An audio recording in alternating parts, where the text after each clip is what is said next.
disappointing to get us to have the momentum and a little bit of time off. It's disappointing to come out and play that way. But I told the guys we won't be a team that makes excuses. I mean, we got beat soundly today in all three phases. They made a lot more plays than we did, and we did have some opportunities, but came up small at the bigger moments.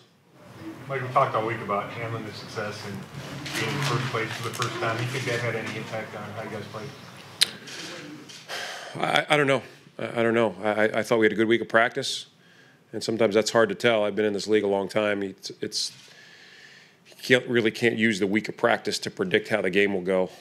If you fall into that trap, I've seen weeks where teams have practiced horrendously and gone out and played their best game of the year, and vice versa.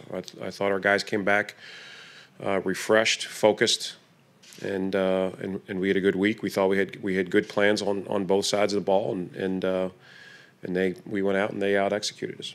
At the risk of stating the obvious, can I ask you what impact did J.J. Watt have on everything you did? Yeah, I mean, it was one just watching that tape during the week that he was a guy you obviously knew, and I talked about it during the week. You had to know where he was, but it's tough sledding. I mean, he's more than likely the best defensive player in football. He's a special player, so it's you run to him, you run away from him, you try to do different things. It's hard to help the guy that has him in protection because of where they line him up. I mean, he's an excellent player. Mike, the Crowell fumble was a big, like a 14-point swing. You're just talking about that one. Yeah, that's tough, and we knew, given the amount of the takeaway that they led the league in takeaways, that this game was going to come down to it. And I think we turned the ball. I don't know what the number ended up being, but I know we turned the ball over in the red zone. That was a big one.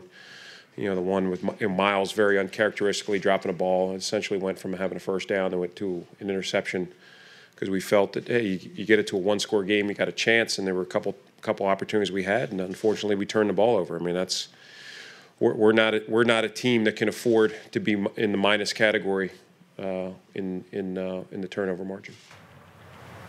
Did you think the pressure that Houston was able to get affected Brian? I mean, his numbers, I think he was under 50%. Yeah, I think it's a combination of things. There were some throws he would want to have back. We dropped some balls, and then we had some obviously issues in protection. I mean, we made some plays, but just not enough. What did you think of Ryan Mallett's first start? I thought they did a real good job as a staff, just their game plan with him. That they ran the ball well. They kept him out of third and long, and that when he needed to make throws, he made it. I thought that we had him backed up and had a guy bracketed on third and long and launched one. Ended up had a guy underneath him, and it was I don't know if you could have thrown the ball any better. So. I don't know what he ended up numbers-wise, but it was I think a combination of him playing well, and I thought they had a good plan for him.